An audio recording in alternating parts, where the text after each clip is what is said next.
Is your mind an absolute mess? Is it just chattering a mile a minute? Can you not get a moment's peace? Well, you're in luck because today's episode, we're going to be talking about how to declutter your mind. This is the Existential Stoic podcast. My name is Randy. That's Danny. What's up, Danny? What's up, Brady? Yeah, is your mind cluttered? I mean, a lot of times I feel like there's this guy that just won't shut the fuck up, Mm. constantly talking to me in my mind. So yeah, I think a little bit sometimes. Yeah, It depends. absolutely. Like goes back and forth. But yeah, I do feel cluttered sometimes. And I feel like the more stressed, anxious, worried, depressed I am, the more cluttered it gets. Hmm. Yeah, it's just like we all want peace of mind, and sometimes it can be so far away. But hopefully, by the end of this episode, everybody will have a little peace of mind. So, today's episode, we're just going to share three quick tips for how to declutter your mind. I'll go first. This is something that I heard the past couple of weeks ago. It said, bring your mind where your hands are. And this is pretty interesting because oftentimes when your mind cluttered, when you're thinking about a whole bunch of stuff, it's not actually stuff in the present where your hands are. But if you bring your Oh, mind where your hands are, then you're more likely to be able to focus on what you're actually doing. And the clutter will still be there, but it won't be as important.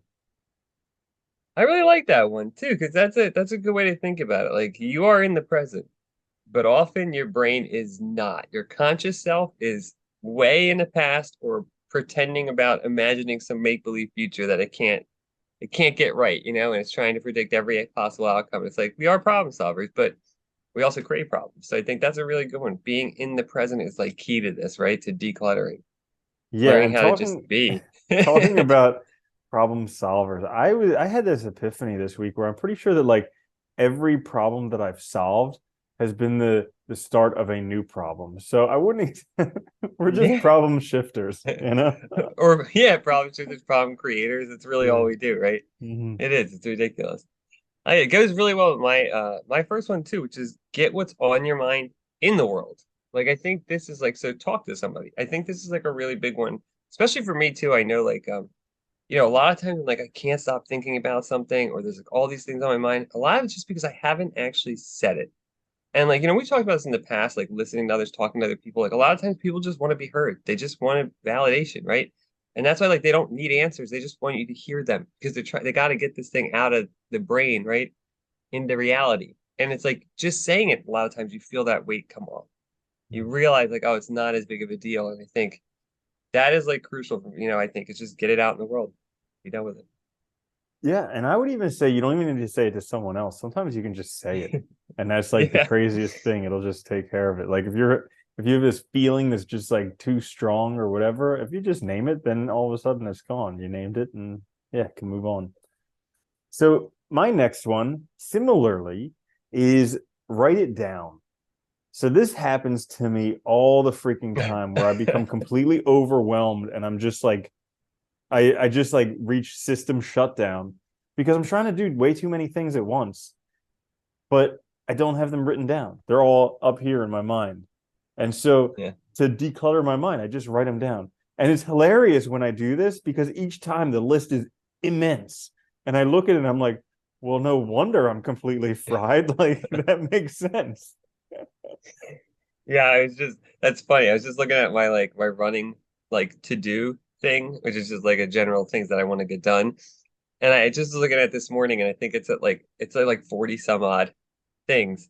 And it's funny because they all do generally get done, they're like a lot of them are like longer term stuff like that. But yeah, you gotta write it down. Because if you don't like one, you can't I've noticed like myself, like I have a good memory. I'm very good at remembering things. But up to a point, I mean everybody's got this, right? Up to a point, it's just too much. Things start slipping, and it's just too much that your brain's trying to constantly kind of like keep a handle on, it's way too much to focus on. Mhm. That's a good one. I think writing down is awesome. My next one I think that goes with these is slow down.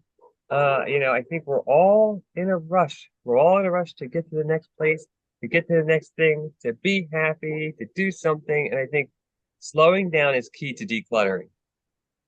Dude, okay. So I just heard this saying today. Time takes time. And Time takes time. it doesn't sound so deep. But like we all want to achieve these things Yeah. that require time, but we want to do it immediately. I mean, look at all the books that are like, do this in 24 hours, 4 hour this, you know, all these things. We're looking for all these like hacks so we could do whatever in a shorter amount of time. And it's like time takes time. But that's like the thing Yeah. we're least willing to actually give it is a little bit of time. It takes time, right? Everything does, but we expect to be masters immediately, right? We expect to be done immediately. It's like it all takes however long it's going to take. And you got to slow down sometimes and just give yourself the time, basically, right? To get to wherever you're going or whatever you're doing. Yeah. Mm-hmm. So my last one is my solution for pretty much every quick fix we have. Wim Yes, Hof it is. meditation. Knew it was coming up though. Dude, Hey, I can't if I it works can't that well for you as a cure-all, snake oil or whatever, everything. and then just say it. Everything. It's crazy how much it does because like it is something where it takes at least okay, it takes my mind to a whole different place. And my mind will be going a mile an hour or I don't know, 100 miles an hour and then I do it Mile an afterwards hour. and it's going a lot slower. But and plus I mean there's a whole bunch of other benefits like when I've actually done it in classes and like group situations, dude, it takes you to a whole nother level. Huh. It's like crazy.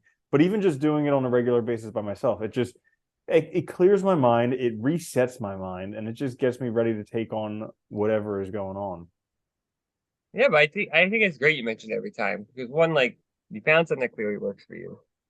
And anything like that is good, and that's the hard part though. I think a lot of people struggle with that with meditation in general, which is like there's a lot of different ways to meditate. People always think there's like one way or it's like one type. But if you look, there's tons of different practices, tons of different methods. Some people like to do it when they're doing like yoga and stuff. Like they really appreciate that combination of body and breathing and stuff. And like some people like doing a walking, lying down. I mean, there's so many different ways. And it's like finding the right one and finding the right style can be like, just an epiphany and like life changing as obviously has been. So I think that's a great Mm-hmm. one. And the benefits of meditation have been documented, I think, for thousands of years. It is valuable, right? Mm-hmm. Mindfulness. That goes really well with my last one too, which is just like breathe and meditate. Sit down, give yourself a chance to like center. Because I think this is what people forget too. Like when you think of meditation, we always think of like the monks like up in the hills and stuff and doing their thing and all. But like I've noticed myself in everyday life, it is such a great way to just let things go. To let your brain just stop for a minute doing what it normally does, which is attaching to all these thoughts and playing them out and imagining and doing all this crap, and instead just not doing that for a little bit. And it's like the benefits are just amazing. So I think, it's a good Yeah, one. that's a great one. So there you have it in a nutshell, how to declutter your mind. 6 quick tips for getting all that junk out of your mind so you can feel better or just feel however you are. This is the Existential Stoic podcast. Make sure to check us out on YouTube, wherever you get your podcasts. Join us twice a week. I'm Randy. That's Danny. I'll see you later, Danny. Later, Randy.